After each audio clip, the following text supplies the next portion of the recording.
would I describe you? I was saying, you know, entrepreneur, Dallas Mavericks owner, Shark Tank star. You do it all, Mark. Yeah. I don't know about that, but entrepreneur, that works. You know, you and I were talking earlier today on one of the panels, and you made some really fascinating points about innovation right now in this country, and all that needs to be done to encourage it, to encourage small businesses. What do you think overall is the most important thing for new entrepreneurs right now? Just to go after it. I mean, the thing about being an entrepreneur is it's just all to you.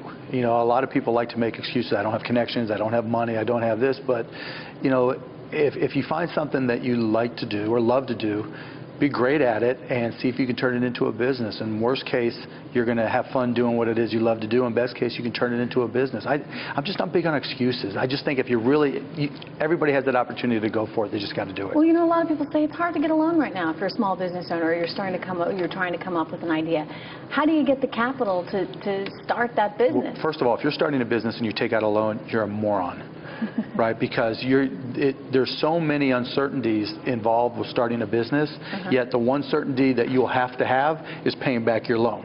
And the bank doesn't care about your business, or whoever you borrow from, unless it's family, doesn't care about your business. You know, and so it's just a complete conflict. So what should a small business entrepreneur 99% of small businesses you can start with next to no capital. It's more about effort. You know, small businesses don't fail for lack of capital. They fail for lack of brains. They fail for lack of effort. Most people just aren't willing to put in the time to work smart. I mean, they go for it in a lot of cases, but they just don't recognize how much work's involved. And if you do the preparation, if you start a business, you better know your industry and your company better than anyone in the whole wide world, because you're competing. And to think that whoever it is you're competing with is just going to let you come in and take their business, obviously that's naive. And I think most people don't recognize that.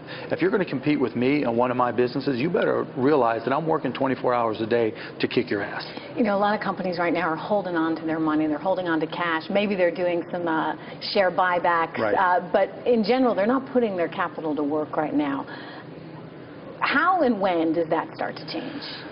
I mean, it's a reflection of a lot of different things. If they're buying back shares, it means they don't see anything in their own businesses that they can invest in. And if they don't see anything in their own businesses that they can invest in, then it doesn't matter if they're bringing back capital from elsewhere, and it doesn't matter that they can talk all they want about jobs, but there's no good reason, you know, to hire people because they don't have places to put capital to work. And I think that's also a reflection of the focus on Wall Street. You know, most of the times when we talk about putting capital to use, we talk about public companies. You don't really see this as an issue in private companies. But with public companies, they get such a concern with shareholder value and shareholder returns that they lose sight of trying to move the ball and to innovate and to invest in R&D. And I think that's hurt our economy, and I think that hurts the company in the long term. So what does it mean for growth? Do you think we're going to be in this 2.5%, 2% environment for a while? Yeah, but I don't look at that and say, see, there's something wrong, we're not doing something right. I look at that and say that's the new normal. That, you know, when companies have their backs against the wall, particularly small to medium, where there's a big part of the growth for jobs, we find new ways to innovate. We're innovators in this country. We don't just sit back and say the only way we can solve problems is by hiring people.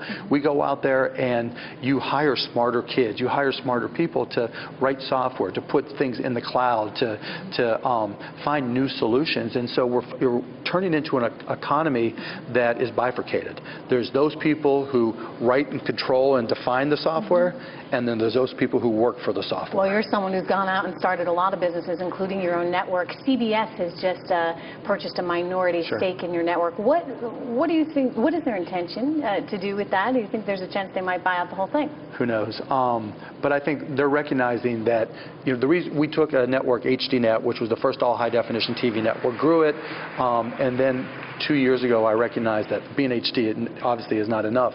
And so I said, out there in the media landscape, what opportunities are there? What creates a unique scenario that would be good for a network?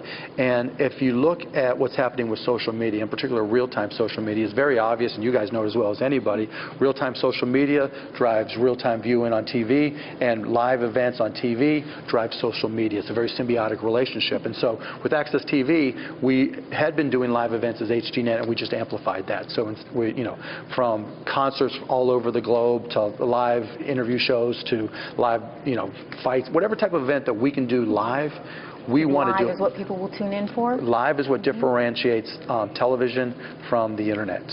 The internet was designed for everything but video, and television is designed specifically to deliver video, and that's a huge differentiation. And how does the internet fit? I mean, when you think about content now being so much on demand, live obviously different because you have to tune in specifically for an event. Right.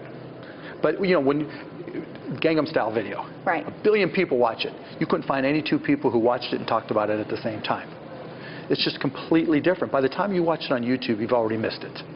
You've missed the conversation. YouTube's not about conversation. On demand is not about conversation. It's about catching up. It's about killing time and vegetating, watching a show all day long. Whereas watching this live, hopefully there's people online talking about, Cuban's an idiot, or Cuban's smart, or whatever.